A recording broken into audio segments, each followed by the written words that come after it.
Olá, pessoal. Sejam bem-vindos a mais uma aula. Hoje nós estamos no dia 30, um novo aulão de física, e eu trarei para vocês agora um conhecimento relacionado à parte de corrente elétrica e circuitos elétricos. Bacana? Eu vou iniciar aqui a apresentação da minha tela. Só um minuto. Vamos lá. Certinho. Muito bem. Iniciando a apresentação da tela.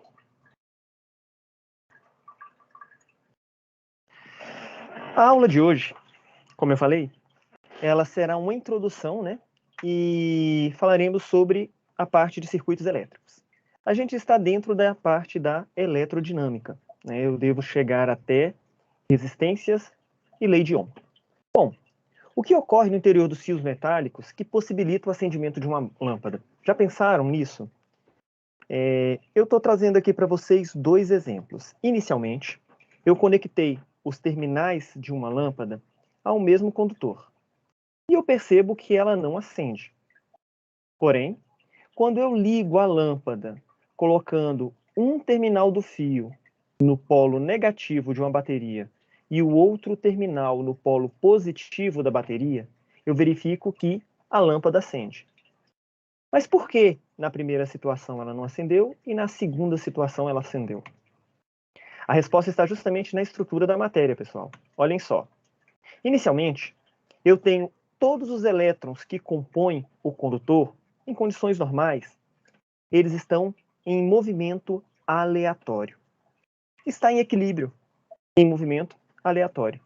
Os elétrons eles vão se mover dessa forma no interior do condutor, portanto, esse movimento é apenas de origem térmica.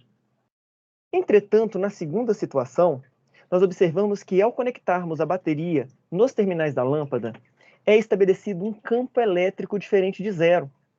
Um campo elétrico orientado do polo positivo para o polo negativo. Esse campo elétrico orientado sobre os elétrons do condutor faz surgir sobre eles uma força de natureza elétrica. Essa força de natureza elétrica que atua em cada elétron do condutor vai fazer com que eles se movam em fila, em movimento ordenado. Dessa forma, os elétrons se orientarão no interior do condutor. Portanto, eles vão passar a se mover de forma ordenada. Estabelecemos aqui, portanto, pessoal, um circuito elétrico. Vejam, um circuito elétrico é formado por um dispositivo, né, que vai operar, que vai realizar alguma funcionalidade. Eu tenho condutores e uma fonte de diferença de potencial, por exemplo, uma bateria. Muito bem. A corrente elétrica, então, ela pode ser descrita como o movimento ordenado de elétrons livres no interior de um condutor. Esse movimento também ocorre simultaneamente, ou seja, todos os elétrons se movem ao mesmo tempo. Deem uma olhada nessa figura que eu estou trazendo aqui para vocês, tá? Observem. Eu tenho aqui uma mangueira e eu encho essa mangueira de esferazinhas. Observem que, para a esfera que está nessa mão entrar, é necessário que uma esfera saia do outro lado.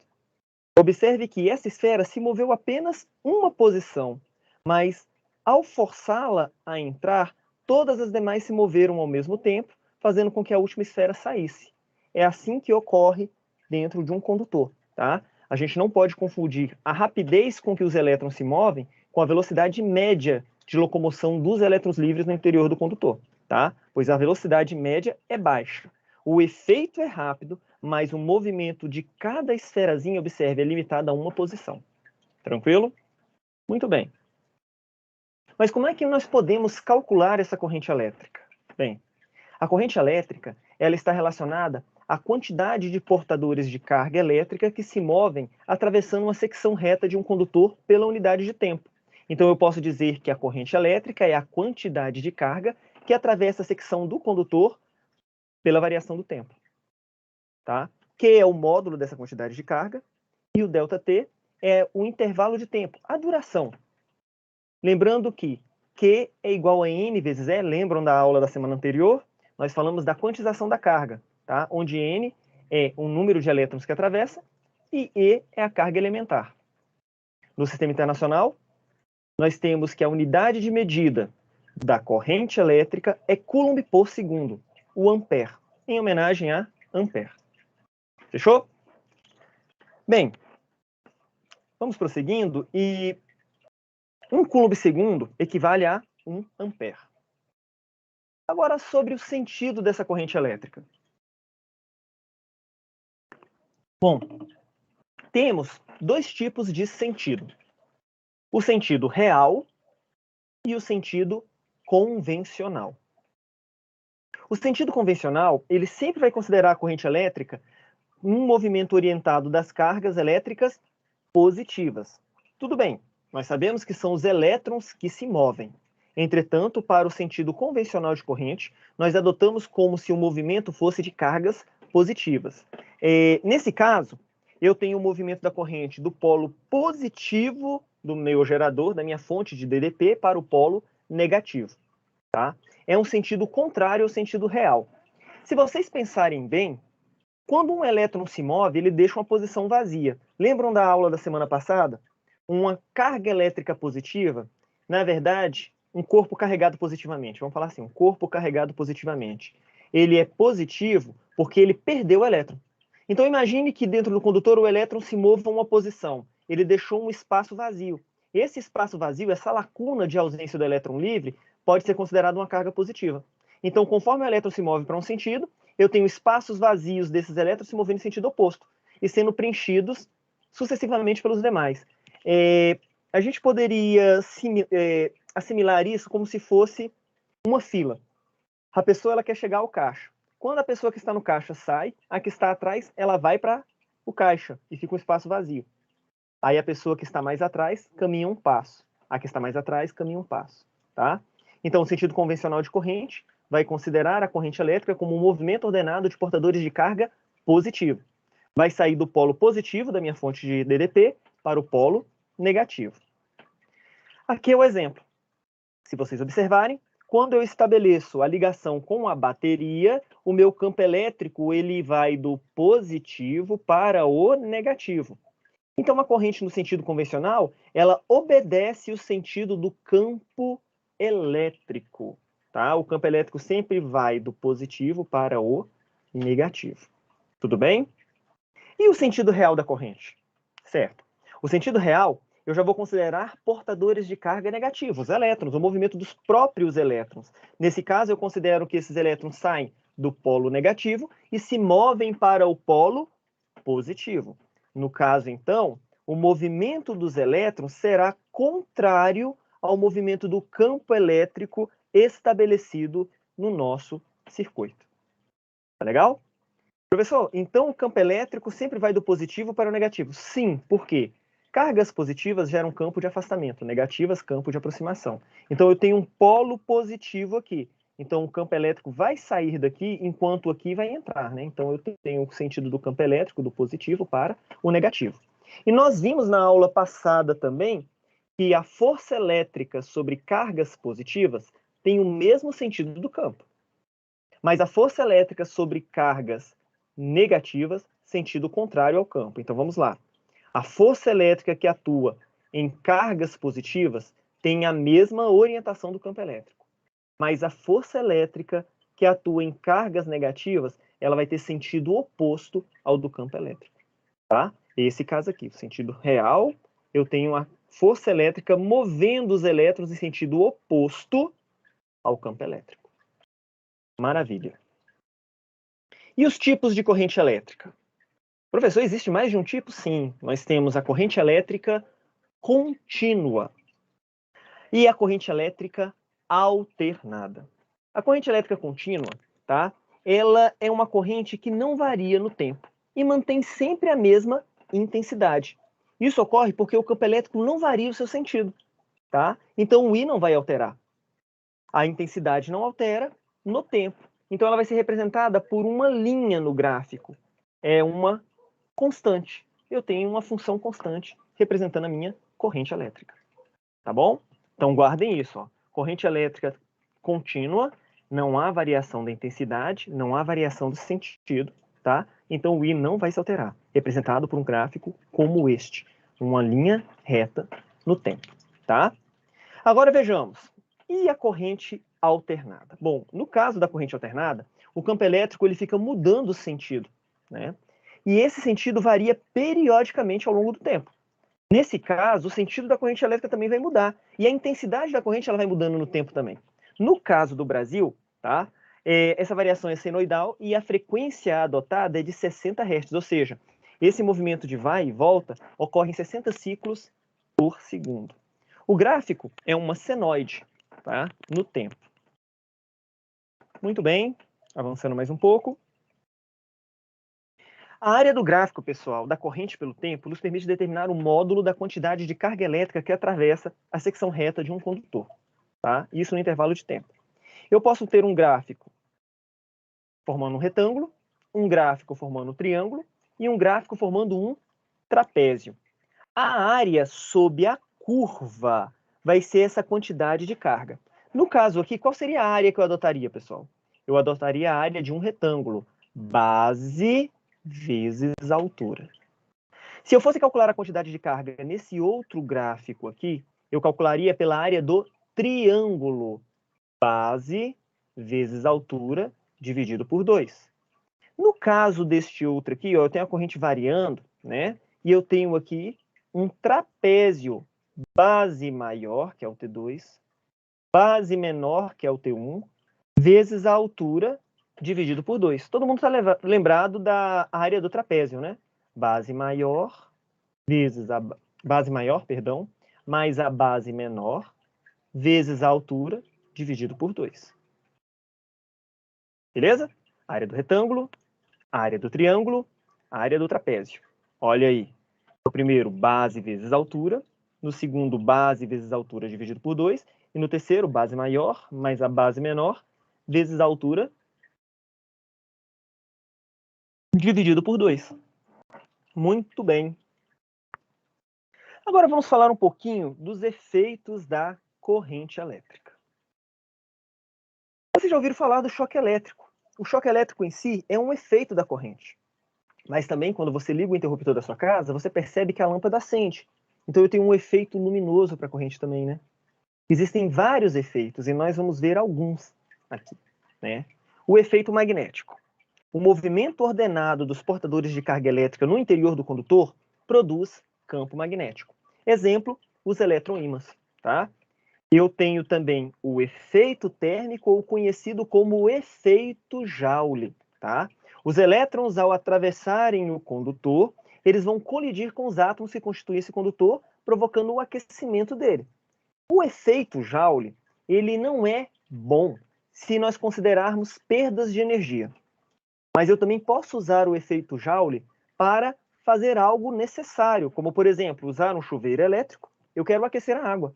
Então, o efeito Joule no chuveiro é desejado. O efeito Joule não é desejado quando eu perco energia, por exemplo, numa linha de transmissão elétrica, porque eu vou jogar dinheiro fora. Não é verdade? O ferro de passar roupas. Eu quero aquecer o ferro para passar roupa. Então, o efeito Joule ali, ele é desejado. Geralmente, a grandeza física associada ao aquecimento é a resistência elétrica. Nós falaremos dela já já. Bom, o efeito químico. Vocês que tiveram aulas com os professores de química já devem ter falado dos efeitos da eletrólise, né? A corrente elétrica, ao percorrer uma solução iônica, ela produz eletrólise, tá?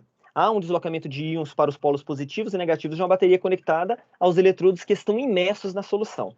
Um exemplo disso é o processo da galvanização, tá? Alguns chamam de cromação ou cromiação, né? Antigamente chamava, eu acho, de cromiação também. Eu acho que era. Estranho nesse nome.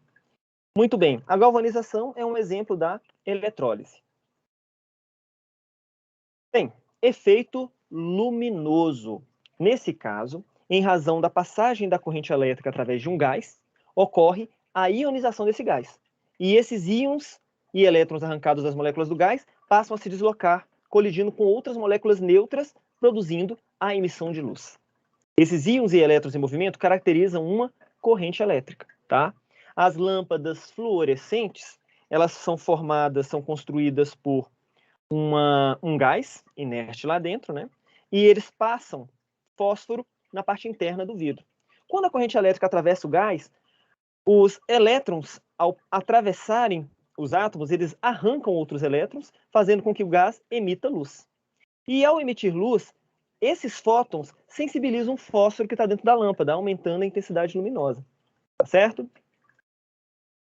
Bom, o efeito fisiológico é o choque elétrico. Tá? A corrente elétrica, ao percorrer um organismo físico, ao percorrer um organismo vivo, ela pode produzir contrações involuntárias, tá? E isso pode provocar consequências sérias. Além de, claro, aquecer a região, provocar uma queimadura. O choque elétrico, ele pode ser fatal. Muito bem. Falamos da corrente elétrica, mas quem é que força os elétrons a se mover? Professor, o senhor falou que era a força elétrica, sim. Mas eu percebo que, se a força elétrica atuou e realizou o trabalho, é porque existe energia nesse circuito. E quem fornece essa energia? Justamente as fontes de DDP, que são geradores elétricos. Então, o que é a DDP? Nós vimos na aula de potencial que a diferença de potencial, DDP, é a subtração do potencial de um ponto pelo potencial de outro ponto. Quando eu estabeleço uma diferença de potencial, as cargas elétricas se movem entre essa diferença. Eu vou dar um exemplo aqui, e esse exemplo ele vai ser mais claro, né? Vamos fazer uma analogia aqui à situação mecânica, né? Olha só, eu tenho uma caixa d'água, né? E a caixa d'água está ligada a um cano e ligada à torneira. Observem que o nível da água está num potencial maior, olha aí, um potencial maior, potencial gravitacional aqui, né? E a torneira está num potencial menor. Olha que legal. Quando eu abrir a torneira, a água vai escorrer do maior para o menor potencial. Agora imagine que o potencial gravitacional aqui seria um potencial maior elétrico. E o menor potencial aqui seria um menor potencial elétrico. E a água seriam os elétrons. Os elétrons sairiam da região de maior potencial para a região de menor potencial, tá? Vemos a diferença de potencial gravitacional aqui entre os pontos A e B. Agora vamos para o circuito elétrico. Olha só. Analogamente na eletrodinâmica, os portadores de carga elétrica se movimentam espontaneamente desde que exista uma diferença de potencial elétrico entre as extremidades do condutor. Esses dispositivos são chamados de geradores elétricos. Exemplos de geradores elétricos de corrente contínua: a pilha, a bateria do celular, a bateria de um carro. Exemplos de geradores de corrente alternada: geradores eletromagnéticos, tá? Que operam por indução eletromagnética. Ótimo.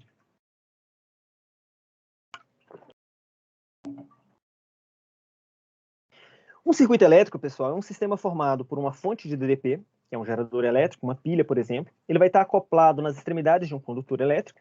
E entre os pontos desse condutor, podemos inserir vários dispositivos, alto-falante, lâmpadas, capacitores, resistores, motores, etc. Tá?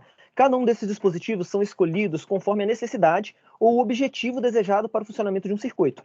Olha aqui o exemplo. Eu coloquei aqui um interruptor, né, um botãozinho para ligar e desligar o circuito, e está ligado a uma pilha. Quando eu aciono o botãozinho, uma corrente elétrica é estabelecida, fazendo a lâmpada acender. Bacana? Bom, vamos fazer algumas questõezinhas aqui relacionadas à parte do que nós vimos, e depois nós vamos entrar no conteúdo de resistência elétrica e lei de Ohm. Vejam só a primeira questão. Determine a intensidade da corrente elétrica num fio condutor, sabendo que em 5 segundos, uma carga elétrica de 60 coulombs atravessa uma secção reta desse fio. Considere a carga elementar em módulo 1,6 vezes 10 a menos 19 coulombs. Tá? Quantos elétrons também atravessam a secção reta nesse intervalo de tempo? Vamos ver, então. Eu sei que a corrente elétrica é o Q sobre o ΔT. Lembram lá no iniciozinho da aula? Muito bem. Vemos que a quantidade de carga que atravessa a secção são 60 coulombs e o tempo é de 5 segundos. Então, eu tenho 12 amperes de corrente elétrica atravessando o condutor. Agora vejamos, quantos elétrons atravessaram a secção? Muito bem, quantização da carga lá do aulão da semana passada, Q é igual a N vezes E. Nós temos que o Q é 60 e a carga elementar em módulo 1,6 vezes 10 a menos 19 coulombs. Então, o N é 60 sobre 1,6 vezes 10 a menos 19, 3,75 vezes 10 a 20 elétrons. Bem tranquilo, né?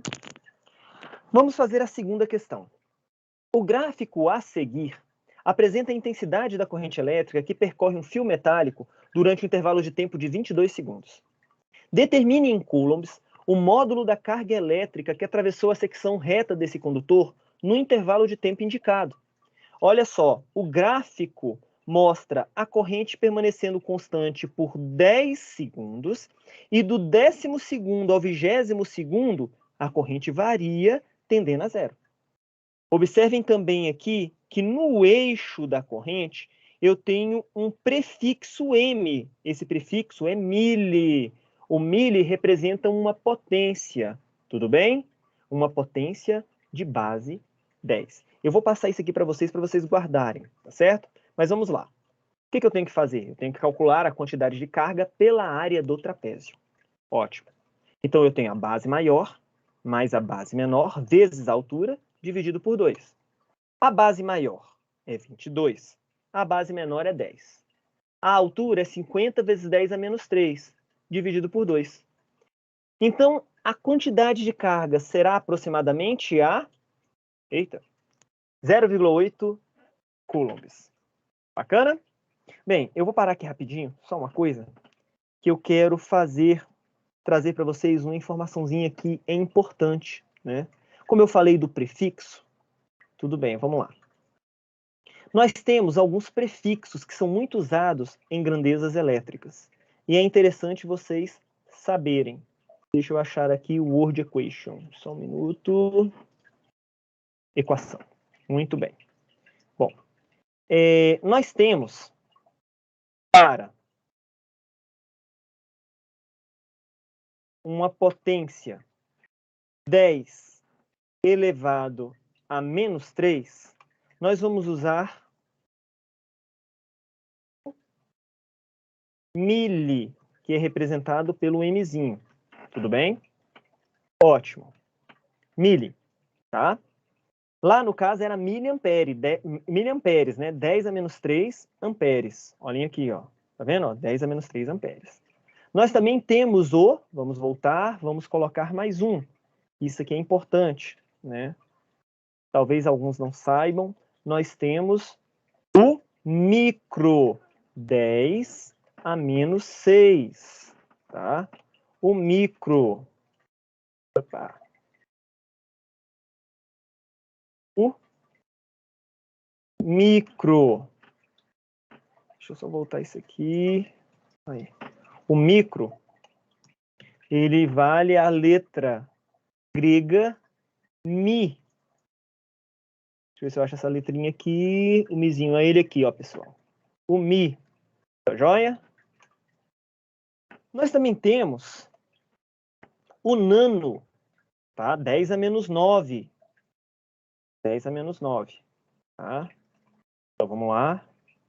O nano... Opa, troquei. Não era esse que eu queria. Vamos voltar aqui no word equation. O nano. Eu quero o nano, que é 10 a menos 9. Deixa eu só dar uma ajustada nisso aqui. 10 a menos... Ih, já peguei errado ainda. Só um minutinho, pessoal. Falha técnica. Pronto. Mas ele ficou. Vamos tirar esse aqui daqui. Nano. 10 a menos 9. Nano.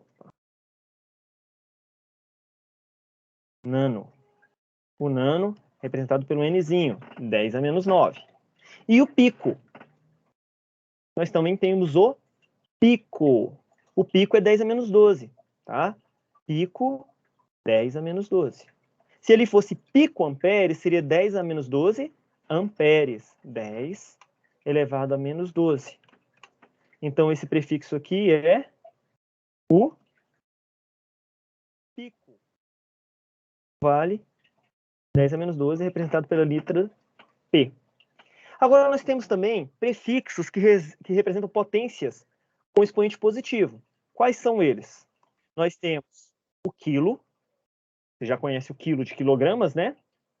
Quanto que vale o quilo? 10 ao cubo, é uma potência de 10. Vale 10 ao cubo. Então tá aqui, ó. Eita, volta aqui. Aí. 10 ao cubo. O quilo. Quilo. Pela letra K. Nós temos o mega. O mega é 10 a menos 6. Anota isso aí também. Isso aqui vocês podem precisar uma hora. Geralmente, quando eu uso unidades de energia, eu utilizo mega, giga, tá? Então, nós temos o mega. Mega é o Mzão. Nós também temos o giga. Giga. O giga, 10 a nona. Giga. Gzão. E, por fim, nós temos o tera. São os mais usados, viu, turma? O tera, aqui. O tera. 10 a 12. Opa, esse cara aqui. Vamos lá. Então, ó, isso aqui é importante vocês saberem. Eu acredito que a maioria já saiba, mas eu não vou passar batido nisso aqui, não. E sempre deixa alunos na dúvida. Esse é o tera. O tera vale 10 a 12. Muito bem. Então, milimicro, nanopico. 10 a menos 3, 10 a menos 6, 10 a menos 9, 10 a menos 12. Quilo, mega, giga, tera. 10 ao cubo, 10 à sexta, 10 à nona, 10 a 12. Bacana? Muito bem. Vamos, então, prosseguindo, né? Vamos lá para trabalho, energia potencial elétrica e potência elétrica. Certo. Vamos considerar um condutor e a secção reta transversal desse condutor. Olha ele aqui. Entre as extremidades A e B, eu estabeleço um potencial A na extremidade A e um potencial B na extremidade B. Entre essas extremidades, então, eu tenho uma diferença de potencial UAB. Vejam que o portador de carga, ele vai sofrer, tá? Ele vai se movimentar, não vou falar sofrer, ele vai se movimentar de A para B. Por que ele vai se movimentar de A para B? Porque a força elétrica irá realizar trabalho sobre ele, retirando ele da região de maior potencial para a região de menor potencial. Então vejam que existe uma quantidade de energia aqui, e vocês aprenderam a descrever a energia como a capacidade de realizar trabalho. E quem está realizando o trabalho aqui? A força elétrica. Tá? Um portador de carga positivo mais Q move-se da extremidade A do condutor para a extremidade B. Em A é aplicado um potencial VA, em B o potencial VB. A DDP entre A e B é o AB. Dessa forma, a força elétrica desloga a carga mais Q. Portanto, a força elétrica realiza trabalho sobre a carga. E como é que eu calculo esse trabalho? Se vocês lembrarem, trabalho é a carga vezes a diferença de potencial. Nós vimos isso na aula de potencial na semana passada. Estão lembrados? Muito bem. Tomar água que fala direto, a garganta seca. Ok, vamos lá. Da mecânica nós sabemos que a potência, ela é o trabalho sobre o tempo. Tá? Lá no primeiro ano é dado que o trabalho é a força vezes a distância, e quando a gente vai falar de potência, a gente divide o trabalho pelo tempo. Tá? Portanto, a potência vai ser o trabalho da força elétrica dividido pelo tempo. Então, a potência é QUAB sobre o ΔT. Mas, pessoal, lembrem que nós vimos que a corrente elétrica é a quantidade de carga sobre o tempo. O Qzinho aqui é uma quantidade de carga dividido pelo tempo. Então, esse cara que está aqui, ó, Q sobre ΔT, é a corrente elétrica. Então, olha aí, ficou até mais claro eu fazendo a reorganização da multiplicação, né, do produto. Nós sabemos que I é Q sobre ΔT, então a potência é I vezes UAB. Generalizando, a potência elétrica é a corrente vezes U, ou U vezes I. Essa é a potência elétrica. Bacana? A unidade de medida da potência no sistema internacional é o watt. O que é o watt? É joule sobre segundos. Tá? Watt, letra maiúscula. Todas as vezes que a unidade de medida se referir a uma pessoa, a um nome próprio, letra maiúscula, tá? Exatamente. A potência vai medir a rapidez com que um trabalho é realizado, tá? Podemos ainda fazer o seguinte, ó. A potência é o trabalho da força elétrica dividido pelo tempo. Ótimo, muito bom. E o trabalho da força elétrica é a potência vezes o tempo. Lá da mecânica, pessoal. E nós trouxemos isso para a aula passada, estão lembrados? A energia potencial elétrica de A menos a energia potencial elétrica de B, ou seja, a variação da energia potencial, ela é igual ao trabalho da força elétrica. Nós percebemos, portanto, que a diferença de energia entre os pontos A e B do condutor é igual ao trabalho realizado pela força elétrica. Então, o trabalho realizado pela força elétrica corresponde à energia elétrica utilizada nesse trajeto. Portanto, a energia elétrica, ela é a potência vezes o tempo. Deixa eu só arrumar essa animação aqui, que eu sei que isso aqui vai me deixar agoniado. Eu faço a revisão e ainda deixa eu passar uma coisinha da animação. Vamos lá. Isso aqui. Eu tenho que colocar, flutuar, pronto, e flutuar. Ok. Agora vamos para o slide, apresentação. Bom, o que eu estou trazendo aqui para vocês? Eu estou trazendo uma conta, tá? Da Companhia Energética de Brasília, atualmente a Neo Energia, né? Que a SEB foi vendida. Muito bem. Então vejamos aqui, eu tenho um consumo de 180 kWh. A companhia energética, ela fatura o consumo de energia elétrica pelo produto de watts-hora, de quilowatts vezes hora, tá? Então olha só, essa unidade de quilowatts-hora, ela aparece bem ali, ó, onde eu coloquei em vermelho, tá vendo? Temos o produto entre a potência e o tempo. Muito bem. 1 kWh, pessoal, equivale a 3,6 vezes 10 a sexta joules. Certo? Bom, veja só. Nessa conta de energia, se 1 kWh corresponde a 61,14 centavos, de onde eu tirei essa informação? Daqui, ó. Olha só. A faixa, a tarifa do quilowatt-hora é 61,36. Eu coloquei 614 para arredondar, né? Então tá bem aqui, ó. Tá vendo? Se 1 kWh vale 0,614 centavos, 180 kWh vai valer X. Então, o consumo é de R$ 110,52. Foi o consumo de energia elétrica. Bom, eu tirei essa questão, tá, do Enem, de um livro do Kazuhito Fuki. Podemos estimar o consumo de energia elétrica de uma casa considerando as principais fontes de consumo. Pense na situação em que apenas aparelhos que constam na tabela fossem utilizados diariamente segundo os tempos definidos. Então eu tenho o ar condicionado, né, que ele consome uma potência de 1,5 kW para um tempo de uso diário de 8 horas.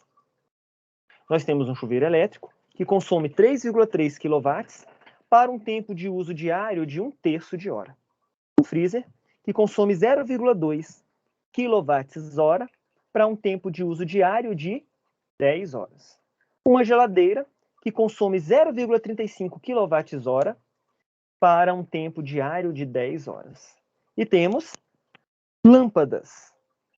Cada lâmpada consome 0,10 num consumo diário de 6 horas. Na verdade, não posso falar cada lâmpada, né? Porque ele não cita a quantidade, ele só cita lâmpadas e todas as lâmpadas estão consumindo 0,10 kWh para um uso diário de 6 horas. Supondo que o mês tenha 30 dias e que o preço do quilowatt-horas é de 40 centavos, o consumo de energia elétrica mensal dessa casa é de aproximadamente... Muito bem, então o que nós vamos fazer? Nós vamos encontrar a energia elétrica consumida por cada aparelho para o tempo.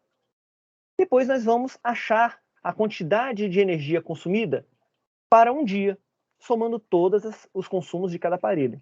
Multiplicaremos por 30, que é o consumo mensal, e então aplicamos a faixa da tarifa, né? 40 centavos. Vamos lá. O ar-condicionado. Energia elétrica consumida é a potência vezes o tempo. Então vamos lá. A energia elétrica do ar-condicionado é 1,5. Eu estou pegando a potência em kWh aqui, ó, pessoal. Potência em kWh, né? Vezes o tempo, que são 8 horas. Então, só o ar-condicionado consome 12 kWh. Agora vamos para o chuveiro elétrico. Olha só. O chuveiro elétrico ele tem um consumo de 3,3 watts e funcionando em 1/3 de hora. Potência vezes tempo. Então eu tenho 3,3 vezes 1/3, que vai me dar 1,1 kWh. O freezer. O freezer, a energia elétrica é a potência vezes o tempo. Eu tenho, então, 0,2 kWh vezes um tempo de uso de 10 horas. Então, me dá 2 kWh. A geladeira. O consumo da geladeira é potência vezes tempo também. Eu tenho 0,35 kW vezes 10, 3,5 kWh. E as lâmpadas? Energia elétrica consumida é a potência vezes o tempo. Eu tenho 0,1 vezes 6. Isso é igual a 0,6 kWh. Ótimo. O consumo total em um dia, portanto, vai ser 12, mais 1,1, mais 2, mais 3,5, mais 0,6. Ok? Deixa eu só arrumar um aparelho aqui, pessoal, só um minutinho. Aí, acho que agora vai. Pronto.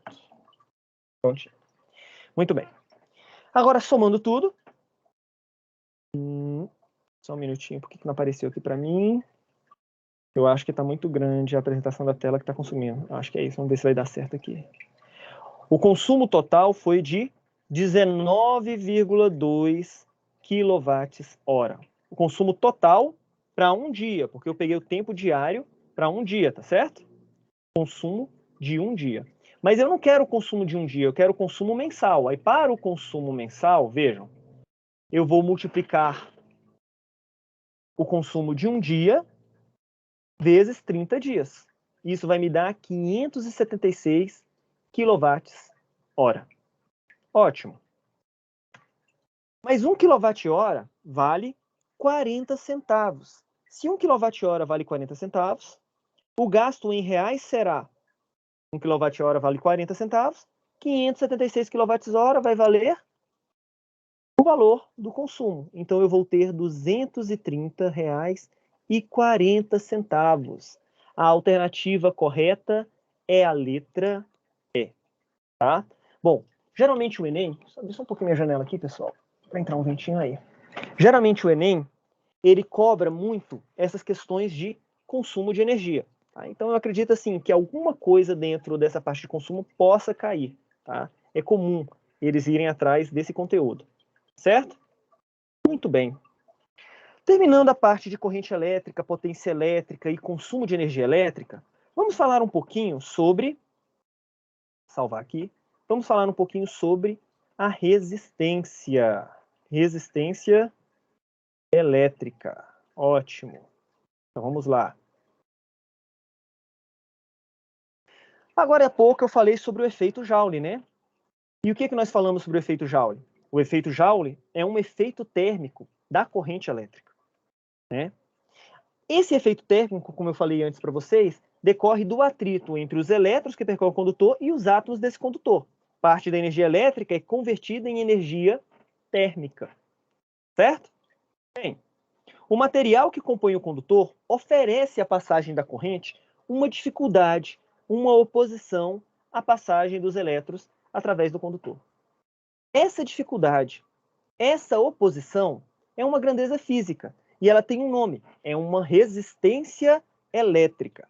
Essa propriedade de se opor à passagem da corrente elétrica quando a DDP é aplicada nas extremidades de um condutor é conhecida como resistência elétrica. Ótimo, vamos lá. A resistência elétrica, então. Olha só. Ao realizar um experimento na qual a corrente elétrica I percorria um condutor elétrico, tá? Quando esse condutor era submetido a uma diferença de potencial U, Ohm observou que se a temperatura do condutor permanecesse constante, a intensidade da corrente ela seria diretamente proporcional à DDP aplicada. Então vejamos. Olhando o gráfico montado, mantendo a temperatura constante, nós observamos que para cada valor de DDP aplicada, eu tenho um valor de corrente que é diretamente proporcional a essa DDP. Então, para DDP 1, eu tenho o valor da corrente 1. Para DDP 2, bolei a língua, desculpa. Para DDP 2, eu tenho a corrente 2. Para DDP3, eu tenho a corrente 3. Observem que eu tenho a formação de uma reta quando eu ligo os pares ordenados desse gráfico.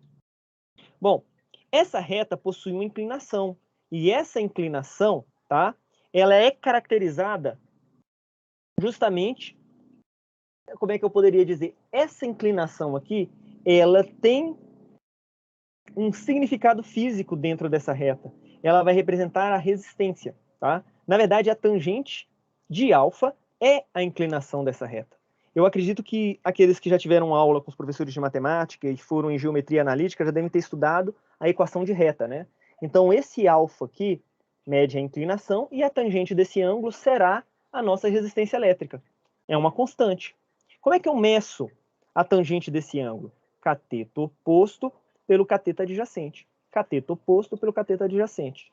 O cateto oposto, no caso, para U1 é o próprio U1 aqui, sobre I1. O cateto oposto para esse segundo par ordenado aqui é U2 sobre I2. E o cateto oposto para esse terceiro par ordenado aqui é o 3 sobre I3. A tangente, ela é o cateto oposto sobre o cateto adjacente, tá? Então, aqui, se você observar, a reta sempre vai ter a mesma inclinação. Então, se eu meço a tangente de alfa usando 1 e 1 e 1, cateto oposto, cateto adjacente. Se eu meço a tangente de alfa utilizando o 1 e 1, esse valor vai ser igual se eu estivesse usando o 2 e 2. Vai ser igual se eu estivesse usando o 3 e 3. A reta tem a mesma inclinação. É uma reta. E esse valor vai ser o quê? Constante. Essa constante é a resistência do condutor. Portanto, olha só, a tangente de alfa é U sobre I. R é igual a U sobre I, ou U é igual a R vezes I. Tudo bem? Avançando. Essa é a primeira lei de Ohm. Muito bem.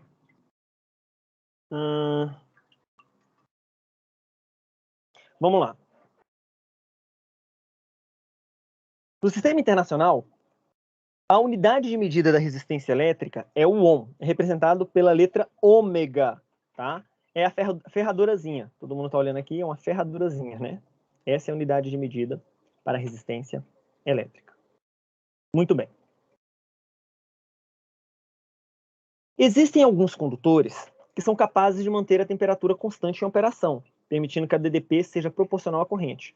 E esses dispositivos, esses condutores, são conhecidos como resistores ôhmicos.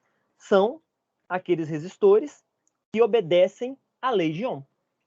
São condutores que obedecem à lei de Ohm. O que são resistores ôhmicos? Né? Dispositivos eletroeletrônicos que se opõem à passagem de corrente elétrica, limitando-a e a convertendo em energia térmica. Eles convertem energia elétrica em energia térmica, tá? Eles são limitadores de corrente elétrica no circuito. São usados em circuitos elétricos para dimensionar a DDP que chega em outros dispositivos desse circuito, a partir da limitação da corrente elétrica. Muito bem. Olha só. Eu trago aqui para vocês a foto de dois circuitos elétricos. Esses carinhas que estão aqui, ó, cadê meu mouse? Olha aqui, ó. Eles são os resistores, tá certo? Aqui também, ó, eu tenho resistores aqui, ó. Tá? Esses carinhas aqui são os resistores, tá? Veja que esses caras, por manterem a temperatura constante, eu encontro na operação deles um gráfico como esse aqui, ó, tá? Similar a esse aqui, tá? Os resistores ôhmicos obedecem à lei de Ohm, ou seja, obedecem essa proporcionalidade. Se vocês observarem aí, os resistores eles estão todos pintadinhos, né? Bem, esses resistores pintadinhos, deixa eu só ajustar isso aqui, porque eu não sei, eu acho que eu tenho um problema com animação de slide, gente, porque eu faço animação e eu esqueço de colocar tudo em animação. Isso é difícil. E olha que eu revisei essa aula todinha ontem. Vamos lá. As coisas escapam, né? Paciência. É a vida. Certinho. Agora vamos lá no slide de novo, apresentação. Perdoe-me pela interrupção. Muito bem. Olha só. A maior parte dos resistores apresenta uma marcação colorida feita pelo fabricante, aquelas pinturazinhas, né? Essas faixas indicam o valor de resistência elétrica e sua tolerância. Nós chamamos isso de código de cores, tá? Todos os resistores vêm do fabricante com um código de cor. Olha só, a primeira faixa, para o exemplo desse resistor aqui, é a faixa marrom. Tá? Então aqui, ó, a primeira faixa, o marrom vale 1. Tá vendo aqui, ó? 1. A segunda faixa, tá? Vale, no caso aqui, é o preto, né? E a segunda faixa, o preto, vale 0, ó. Então, 0. A terceira faixa é o número de zeros, é um fator multiplicador. Geralmente a gente representa isso por uma potência de base 10, né? Ó, o vermelho é 10 ao quadrado, que é o 100, ó, tá? 10 ao quadrado, que é o 100. E o dourado é a tolerância. No caso, o dourado vale mais ou menos, cadê o dourado? Aqui, ó, 5%, tá? Muito bem. Então, eu tenho 1 aglutinado ao zero, que dá 10, ó, vezes 100, isso me dá 1.000 ohms. Aí eu aplico a esses 1.000 ohms uma tolerância de 5%. Tá? 1.000 vezes 0,05 é 50. Então eu tenho 1.000 mais ou menos 50 ohms.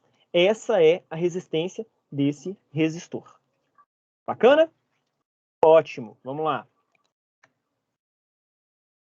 A resistência está então compreendida dentro dessa faixa de tolerância. Seria 1.050 ohms.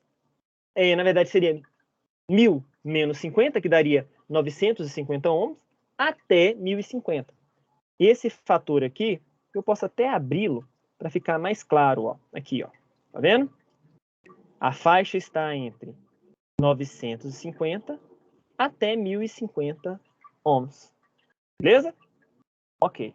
Ué, professor, então significa que os resistores eles não têm um valor exato. Pelo fabricante, não. O fabricante ele te garante que o resistor vai operar na faixa, tá? Mas não significa que você vai ter o valor 100% exato da resistência. Tudo bem? Ótimo. Perfeito. Vamos lá. Existem alguns resistores cuja temperatura não permanece constante. E esses resistores cuja temperatura não permanece constante são resistores não ômicos. Geralmente o gráfico deles é dessa forma, ó.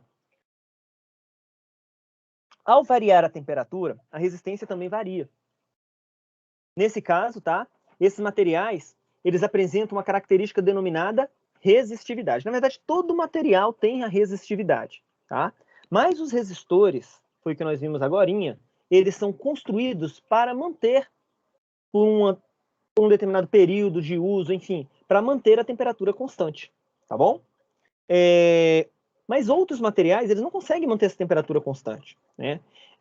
Eu tinha um livro aqui que eu coloquei, o livro-texto para dar uma olhada. Existe uma lista de resistividade para cada material. Eu vou pegar uma lista para vocês verem dentro da internet. Resistividade de alguns materiais. Observe. Tá? Vamos aqui em imagens. Olha só. Isso aqui tá legal. Bacana. Veja só. O alumínio, ele apresenta a resistividade de 0,02857 ohms milímetro quadrado por metro. O cobre, 0,0172. Tá? O estanho, 0,11 a 0,14. E o ferro, 0,10 a 0,15. Mercúrio, 0,95. Níquel, 0,10. Prata, 0,016. Vejam que cada material apresenta uma resistividade. Muito bem. Vamos lá.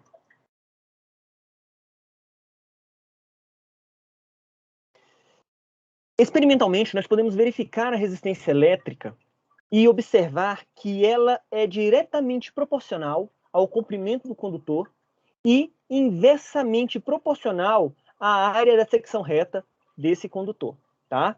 A relação entre essas grandezas é observada pela equação R é igual ao ρ, que é a resistividade, vezes L sobre A. Tranquilo? Muito bem. A resistividade tem um comportamento descrito em função da temperatura. Olha só, conforme a temperatura varia, a resistividade também muda. Dê uma olhada aqui, essa aqui seria a resistividade inicial do material. Conforme ocorre a variação da temperatura, essa resistividade muda para o valor ρ aqui. Tá? Veja aqui, o ρ0 é a resistividade do condutor na temperatura θ0, né, que é a temperatura inicial, e o ρ é a resistividade à temperatura θ. Tá? Deixa eu tirar minha barra de tarefas aqui, porque ela está atrapalhando ver os slides. Por que ela não vai? Posso desbloquear? Estranho. Aí foi. Alfa é uma constante denominada coeficiente de temperatura e depende da natureza do material. Vejam só, como eu sei que ρ ele depende da temperatura, eu poderia substituir no lugar dele a resistência e obter aqui uma relação da resistência pela temperatura. Então, o que eu vou fazer?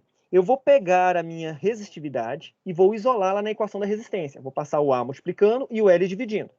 E vou substituir dentro de ρ e ρ0. Observe que o comprimento e a área não vão mudar. O que vai mudar é o valor da resistência. Então, desprezando a dilatação térmica do condutor, a resistência elétrica é determinada pela resistividade, que também depende da temperatura, conforme a equação abaixo. Olha aí, tá? Eu peguei aquela equação e no lugar da resistividade eu representei pela resistência. Temperatura variou, a resistência varia. Os resistores, cuja temperatura varia, são resistores não ômicos. Muito bem. Portanto, ao ser aquecido, um resistor metálico tem sua resistividade aumentada, elevando-se também a resistência elétrica. Professor, mas por que será que ao aumentar a temperatura, a resistência também aumenta? A resistividade também aumenta. Bom, observem que a resistência é uma oposição à passagem de corrente elétrica. Quando você fornece calor a um material, os átomos aumentam o seu estado de agitação e os elétrons aumentam a sua excitação. Imagina um elétron tentando percorrer um condutor com todos os átomos agitados. A corrente terá mais dificuldade ou menos dificuldade para passar? Vou dar um exemplo melhor. Imagine você correndo no pátio da sua escola ou na sua rua e tem pessoas paradas. Você vê os alvos parados, você consegue correr tranquilamente. Agora imagine essas pessoas se movendo de forma aleatória enquanto você corre. É mais fácil você correr num corredor com as pessoas de um lado do outro, ou, por exemplo, numa feira com as pessoas se movimentando o tempo todo. A ideia é similar. Imaginem que as pessoas se movimentando o tempo todo sejam os átomos no metal agitados em razão do aumento da temperatura, né? Em razão do fornecimento de calor. Essa agitação, ela é o aumento da temperatura, né? E seria mais difícil para os portadores de carga atravessarem o condutor nessa condição. Então, aumentar a temperatura aumenta a resistência, a oposição à passagem da corrente elétrica. Bom, qual é a simbologia dos resistores? Muito bem. Nós podemos usar a simbologia de um retângulo, né, com terminais, ou da serrinha. Tá? A mais comum é da serrinha. Tranquilo?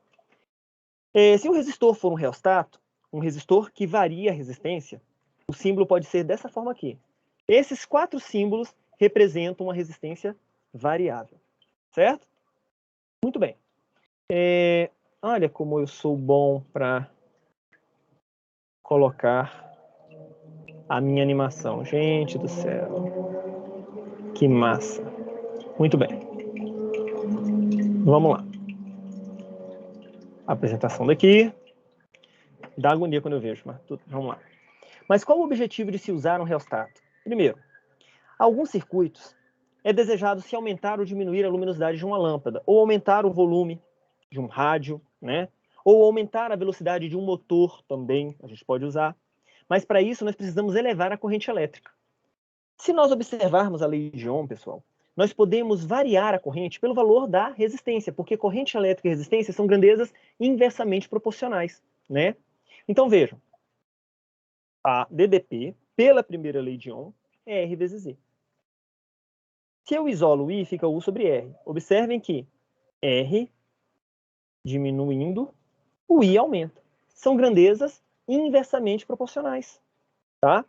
Ainda sabemos que o efeito Joule é observado quando a corrente elétrica percorre um condutor. Em razão da oposição da passagem da corrente provocada pela resistência, parte da potência elétrica é dissipada. Vejam só, eu falei para vocês da fórmula da potência agora há pouco, que era P igual a U vezes I.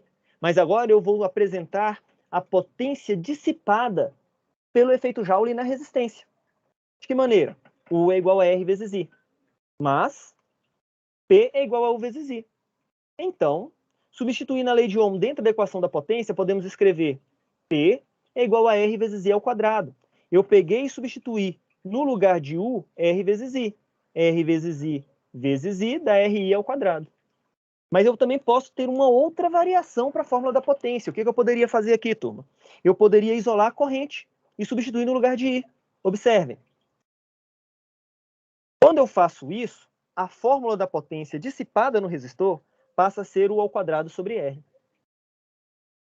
Tá? Observe que I igual a U sobre R, né, são grandezas inversamente proporcionais. Fechou, gente? Então, agora, nós podemos seguir para associação de resistores. Ótimo. Associação de resistores. Deixa eu iniciar a apresentação aqui do slide atual. Muito bem. Nós temos maneiras de associar resistores. Uma delas é a associação em série. A associação em série de um resistor é quando eu ligo o terminal de um resistor ao terminal do outro, tá? De forma que eles fiquem lado a lado.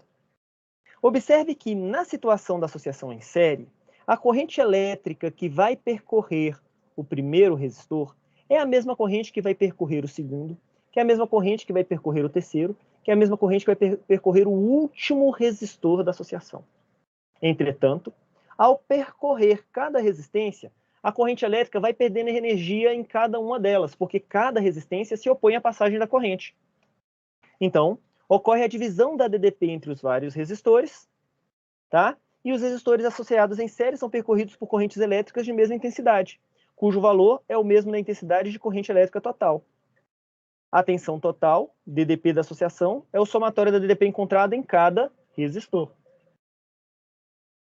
Então, vejam, U é igual a U1 mais U2 mais U3 mais o N. Lembram que a DDP total é a soma das DDPs em cada resistor. Mas a corrente elétrica em cada resistor é a mesma. Nesse caso, eu tenho, usando a primeira lei de Ohm, U é igual a R vezes I. Eu tenho para toda a DDP do circuito a resistência equivalente vezes a corrente. A resistência equivalente seria a resistência total que esse circuito tem. Para a resistência 1, eu teria a DDP1, que é R1 e 1. Para a DDP2, eu tenho a resistência 2 e 2. Para a resistência 3, eu tenho a resistência 3 vezes I3. Então, eu vou substituir tudo isso dentro da equação da DDP. Tá? Para o enésimo resistor, Rn e N. Ok. Então, somando as DDPs, nós temos, no lugar de U, resistência equivalente vezes I. No lugar de 1, a resistência 1 e 1. No lugar de U2, a resistência 2 e 2. No lugar de U3, a resistência 3 e 3. E no lugar de UN, a resistência N e N. A resistência equivalente vezes I é igual a R1 vezes I, mais R2 vezes I, mais R3 vezes I, mais Rn vezes I. A resistência equivalente, então, vai ser R vezes I. Vou colocar o I em evidência. Professor, mas por que você trocou I1, I2, I3 e N por I? Olha, a intensidade da corrente nas resistências é a mesma, então eu posso substituir tranquilamente. A resistência equivalente, então, vai ser R1 mais R2 mais R3 mais Rn, porque os Is podem ser simplificados. Então, vamos lá. Numa associação em série, eu tenho a soma das resistências para achar a resistência equivalente. Agora, se eu tivesse N resistores idênticos, a resistência equivalente seria o número de resistores vezes a resistência de cada resistor. Ok? Tirei essa questãozinha do livro do Kazuhito Fuki, tá? Volume 3, Física para o Ensino Médio. E vejam só. Dada a associação de resistores da figura, determine, letra A resistência equivalente da associação, letra B, a intensidade de corrente na associação, e letra C, a DDP em cada resistor da associação. Nós vamos fazer aqui bastante coisa. Nós vamos calcular a resistência equivalente e vamos aplicar a lei de Ohm para achar o valor da DDP em cada resistor. Então, vamos lá. Para acharmos a resistência equivalente, eu vou usar aquela equaçãozinha que determinamos agora. Resistência equivalente é a soma do primeiro resistor, mais a soma do segundo, mais a soma do terceiro, mais a soma do último resistor. Então, eu tenho que a resistência equivalente é 8 mais 2 mais 20. A resistência equivalente é 30 ohms. Ok. B. a intensidade de corrente na associação. Agora vamos lá. U é a resistência equivalente vezes I. Isolo I, eu tenho então, no lugar de U, veja, U é 60 volts, tá? O problema me dá. E a resistência equivalente nós acabamos de calcular, que é 30. Passo 30 dividindo, isolando I. 60 dividindo por 30, 2 amperes. Então, a intensidade de corrente em toda a associação, de A a B, é de 2 amperes. Agora, ele quer que eu calcule a DDP em cada resistor da associação. Eu vou aplicar a lei de Ohm para o resistor de 8, a lei de Ohm para o resistor de 2, a lei de Ohm para o resistor de 20. E qual corrente eu vou usar? A corrente total, porque nós temos que lembrar que em cada resistor a corrente elétrica é a mesma. A corrente tem a mesma intensidade. Então vejam, o 1 é R1 vezes I1. O 2, R2 vezes I2. O 3, R3 vezes I3. Então vamos lá. Eu tenho I é igual a I1 mais I2 mais I3. Então, o 1 vai ser 8 vezes 2, que vai me dar 16 volts. O 2 é 2 vezes 2, que vai me dar 4 volts. E o 3 é 20 vezes 2, que vai me dar 40 volts. Olha que interessante. Lembram que eu falei que a soma das DDPs dá a DDP total? A DDP total do circuito vale 60 volts. Somem 16 com 4, vai dar 20. 20 com 40 dá 60 volts. Eu acho a DDP total entre os terminais A e B. Tranquilo? Vamos então para uma outra associação. Associação em paralelo. Pessoal, uma das características da associação em paralelo é nós encontrarmos os nós. O que são nós? São intersecções, são junções de 3 ou mais condutores. Observem aqui. Olha, 1, 2, 3 condutor. Aqui é um nó. Isso aqui é um nó? Cadê? Cadê você, mouse? Aqui, ó. Isso aqui é um nó? Não, é uma dobra do condutor. Aqui em cima, é uma dobra do condutor. Tá? Mas aqui é um nó. Eu tenho 1, 2, 3 condutores. Aqui é um nó. 1, 2, 3 condutores. Aqui é outro nó. 1, 2, 3 condutores. Tá certo? Bom, nesse caso, o que acontece? A corrente elétrica total, ela se divide em cada nó. Por que isso acontece? Princípio da conservação da carga elétrica. A quantidade de carga que vai entrar em um nó tem que ser igual à quantidade de carga que vai sair no outro nó. Aliás, que vai sair desse nó, né? Então, imagine que se entrou 3 amperes aqui, carga sobre tempo é corrente. Então, se entrou 3 amperes, mesmo que tenham caminhos distintos, a soma das intensidades que tem caminho distinto tem que dar o que entrou. A carga se conservou. Não posso eliminar essa carga elétrica. Professor, que coisa estranha. Não, se você imaginasse, por exemplo, um circuito hidráulico, seria bem mais tranquilo para a gente explicar, né? Deixa eu abrir aqui minha planilha, o meu aplicativo de desenho, rapidinho. Então, vamos lá. Só para vocês entenderem a lógica. Vamos imaginar que eu tenha uma tubulação, tá? E essa tubulação está assim, ó. E professor, será que você consegue desenhar no Paint? Eu me amarro no Paint, eu gosto de brincar nele. Então vamos lá, eu vou pegar isso aqui, vou fazer isso aqui, né? Tô fazendo Minecraft, né? Tudo poligonal. Vamos lá, aqui eu vou colocar outro, tentando fazer canos, né? Tentando fazer caninhos. Tranquilo? Vamos lá, vou colocar mais um caninho aqui. Ok. O modelo hidráulico ele explica muita coisa da elétrica, né? Então vamos lá, esses aqui são canos, tá? Eu vou abrir esse aqui, aí. Eu vou abrir também esse aqui para passagem de água e eu vou passar esse aqui também para abrir a passagem de água. Muito bem. Ótimo. Então vamos lá. Beleza. Vamos imaginar que eu consiga colocar aqui, tá? Água. Vai entrar aqui, digamos, um volume de 2 litros de água. Como o cano está aberto e aqui tem uma bifurcação, esses 2 litros de água eles vão sair pelos dois lados. Pessoal, a lógica é, não há vazamentos. Se eu coloquei 2 litros de água aqui, a soma do que sai tem que ser 2 litros de água. Tá certo? Agora, vamos imaginar na carga elétrica. Se entrou 2 amperes de carga, considerando isso um condutor, tem que sair 2 amperes. Por que, professor, o senhor falou 2 amperes de carga, essa é corrente? Vocês têm que lembrar que Tem um pouquinho. Vocês têm que lembrar que a corrente elétrica, I, é a quantidade de carga dividido pelo ΔT. Lembram? ΔT. Tranquilo? Então, quando eu falo em quantidade de carga e corrente, eu estou falando de carga elétrica em movimento, tá? Então, se entram 2 amperes, tem que sair 2 amperes. Vamos voltar agora para o nosso slide. Opa! Cadê? Aqui. Muito bem. Então, do slide atual. Vejam só, então se entrou a corrente aqui, a soma da corrente que entra tem que ser igual à soma da corrente que sai. A quantidade de carga que entra no nó tem que ser igual à quantidade de carga que vai sair do nó, tá?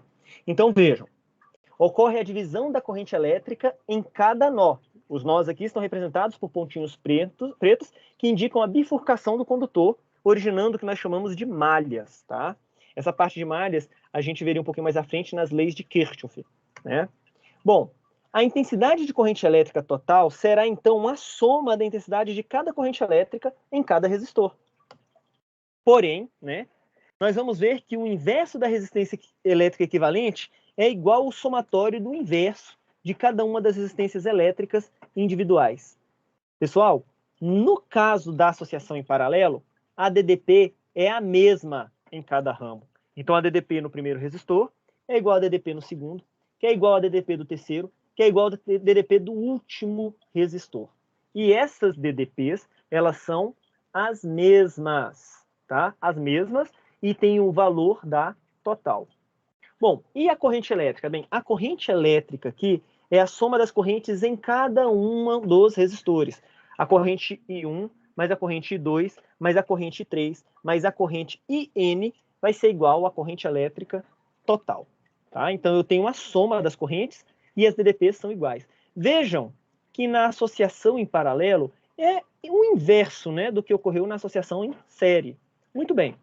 Nós sabemos que a DDP total é R vezes I. Na verdade, será a resistência equivalente vezes I, né? E a corrente elétrica, então, vai ser I igual a U sobre a resistência equivalente. Na verdade, a corrente elétrica total vai ser U sobre a resistência equivalente. Tá?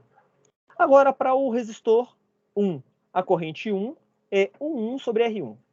Para o resistor 2, a corrente 2 é o 2 sobre R2. Para a corrente 3, o 3 sobre R3. E para a última corrente, o N sobre Rn. Eu vou substituir cada uma das correntes na equação da corrente que é a soma aqui, ó. Tá? Eu vou substituir tudo aqui. Muito bem. Então, nós temos U sobre a resistência equivalente, é o 1 sobre R1, mais o 2 sobre R2, mais o 3 sobre R3, mais o N sobre Rn. Maravilha. Como as DDPs, o 1, o 2, o 3 e o N são iguais, eu vou substituir tudo por U, né? Então, fica melhor. Coloco o U em evidência, olha aí, e simplifico os U's. Consequentemente, eu tenho que 1 sobre a resistência equivalente é igual a 1 sobre R1, mais 1 sobre R2, mais 1 sobre R3, mais, pontinho, pontinho, mais 1 sobre Rn. Viram que eu falei lá no iniciozinho dessa aula da associação em paralelo? O inverso da resistência equivalente é igual à soma do inverso das resistências. Observação, vamos lá. Se eu tiver N resistores idênticos na associação em paralelo, eu posso considerar que a resistência equivalente é o valor de uma resistência dividido pelo número de resistências iguais. Tá? Também eu posso aplicar um caso particular para 2 resistores na associação.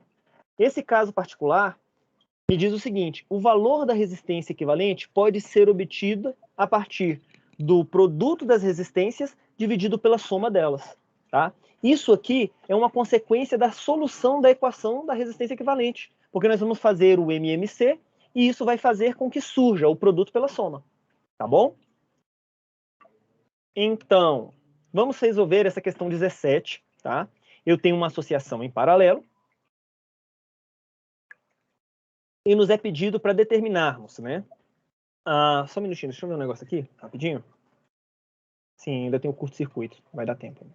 Então vamos lá. É pedido para eu determinar a resistência equivalente da associação, a intensidade da corrente elétrica em cada resistor e a intensidade total de corrente elétrica na associação. Muito bem. Para eu encontrar a resistência equivalente, eu vou fazer o inverso da resistência equivalente é igual a 1 sobre R1 mais 1 sobre R2 mais 1 sobre R3.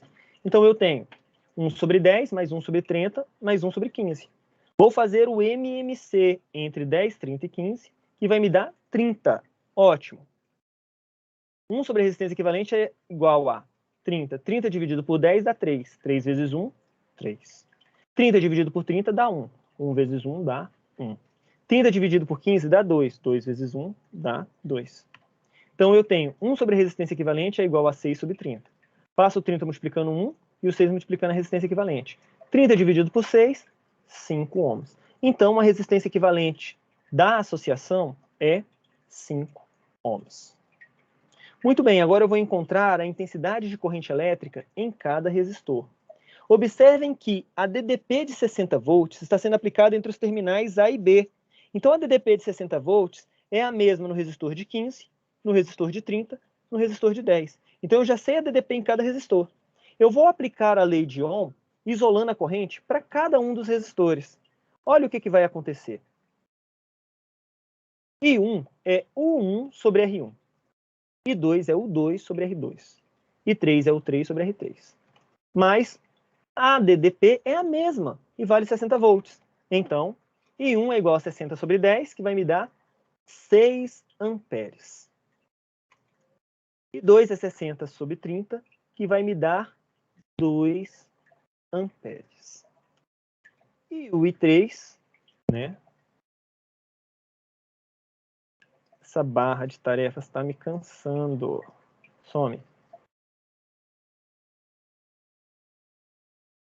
Tirar a barra de tarefas aqui, só um pouquinho, rapidinho. Ela está desbloqueada, mas ela está ocupando espaço aqui na minha apresentação. Pronto. E I3 é 60 sobre 15, que vai me dar 4 amperes. Ótimo. Agora ele pede para nós encontrarmos a intensidade da corrente elétrica total na associação. Eu tenho duas formas de fazer isso. Eu poderia somar a corrente elétrica em cada resistor. Então seria 6 mais 2 mais 4, tá?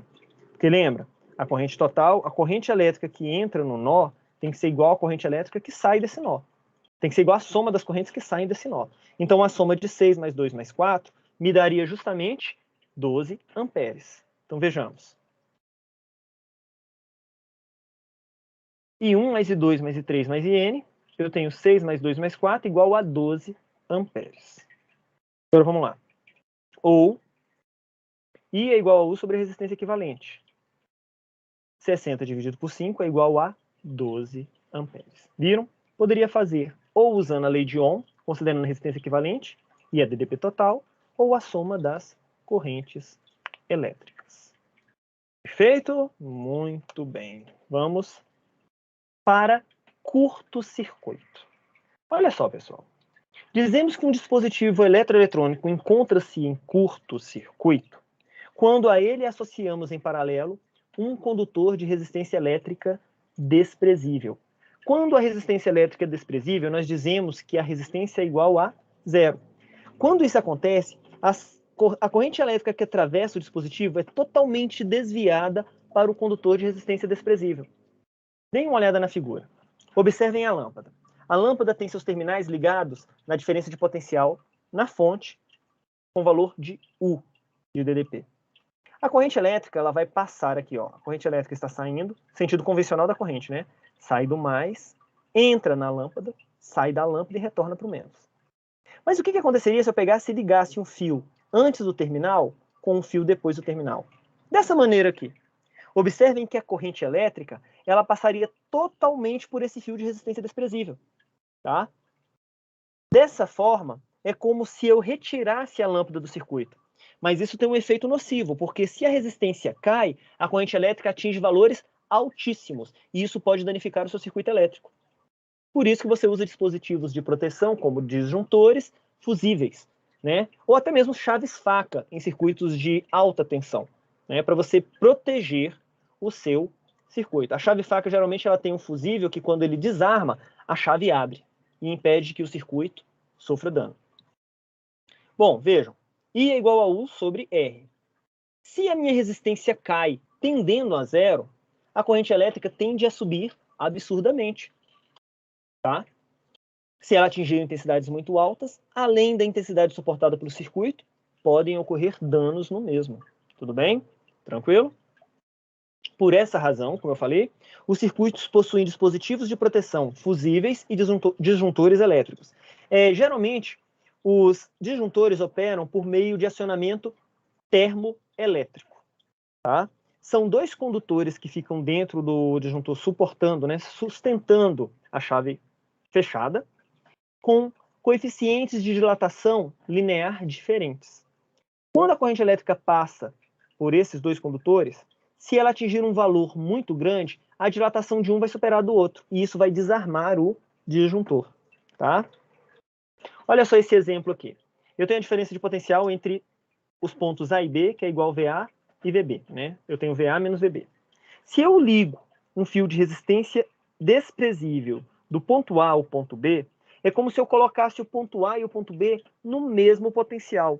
E colocar o ponto A e o ponto B no mesmo potencial não vai fazer, não permite aparecer, né? Assim, não vai fazer aparecer, fica muito estranho. Deixa eu usar um termo mais adequado.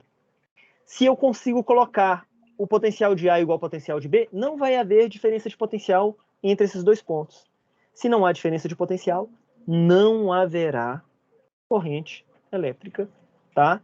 Passando por meio, aqui, ó, passando aqui, ó, passando aqui. Tudo bem? Então a corrente elétrica ela vai saltar, tá? Ela vai saltar, tá? Eu coloquei o ponto A no mesmo potencial do ponto B. Se tornou um ponto comum, né? A corrente elétrica ela deixa de passar aqui embaixo e passa a percorrer apenas o condutor de cima, tá? Então veja, eu tornei o ponto A igual ao ponto B e o potencial de A igual ao potencial de B. Conclui-se, portanto, que os terminais da lâmpada estarão sob o mesmo potencial elétrico e o dispositivo, portanto, deixará de funcionar. Se não há diferença de potencial, ele não funciona. Bacana? Muito bem. Ok. Certo, pessoal. Eu vou pegar aqui.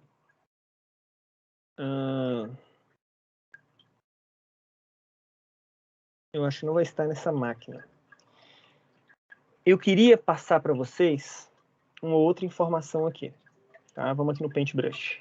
Rapidinho. Fazendo um desenhozinho para vocês. Geralmente, um circuito elétrico, ele é projetado, tá, para operar em determinadas funções. E nós falamos das resistências. Geralmente as resistências, elas servem para fazer divisão de tensão elétrica. O que eu quero dizer com isso? Só para explicar aqui uma aplicação da resistência. Vamos imaginar aqui que eu tenha uma associação de resistores. Tá? Eu vou colocar a simbologia do resistor assim. Ok. Bonitinho. Tá?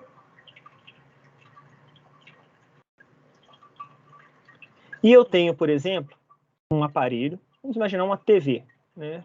Os modelos de TV antigo. Vou colocar aqui. Não, um micro-ondas acho que fica melhorzinho, né? Tudo bem aqui. Tá? E esse micro-ondas, ele precisa funcionar. Aqui o fio dele. Retinho. Com uma diferença de potencial, por exemplo, de 110 volts. Né? É só uma simulação. Né? Aqui eu ligaria. Professor, 110 volts está alto, né? Ele tem uma fonte interna. Vamos simular. Ok. Aqui são os terminais onde eu vou ligar a DDP. Tá? E para esse aparelho, eu falei micro-ondas, vamos falar, para esse aparelho, ele funciona com 12 volts. Tá? Eu falei 210 volts, vamos colocar uma tensão menor. Tá? Vamos pensar um aparelho qualquer que opera em 12 volts. Falei de micro-ondas, mas eu acho que o micro-ondas não ficaria muito legal nesse exemplo. Vou colocar um aparelho de corrente contínua. Tudo bem? Muito bem. Eu quero ligar ele em 12 volts, mas a minha rede, por exemplo, aqui, ela fornece uma tensão de 60 volts. Tá? Aí o que eu faço? Essa tensão de 60 volts vai entrar nesse terminal. Né? E esse terminal vai ser conectado aos resistores que eu tenho.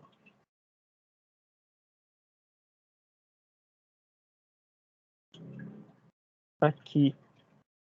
Aqui. E o último resistor vai estar aterrado. O aterramento, a gente considera ele como potencial zero. Potencial neutro. Aqui e aqui. Deixa eu pegar minha borrachinha para ficar menos aqui assim. Beleza. Então, observe. Aqui o potencial é 0 e lá em cima o potencial é 60. Ora, se eu ligar o meu aparelho diretamente em 60 volts, ele vai queimar. Correto? Então, eu preciso utilizar o resistor para dissipar parte da energia elétrica. Essa energia elétrica parcialmente dissipada, ela vai ser dissipada em calor. O que acontece? Quando a corrente elétrica percorrer o meu circuito, aqui a corrente, aí ela vai descer aqui, ela vai passar por esse primeiro resistor. E esse primeiro resistor vai limitar essa corrente. Tá? Quando ela chegar no segundo, ela vai descer com uma energia elétrica menor, porque parte da energia elétrica foi dissipada. Aí o que acontece? Quando ela achar o outro resistor, parte da energia também vai ser dissipada, né? E por fim, quando chegar aqui embaixo, eu tenho menos energia elétrica. Ou seja, vamos supor que em cada um desses resistores ficou uma DDP de 20 volts. 20 volts. Aí no resistor de baixo ficaram 15 volts. E entrou no resistor de baixo 12 volts.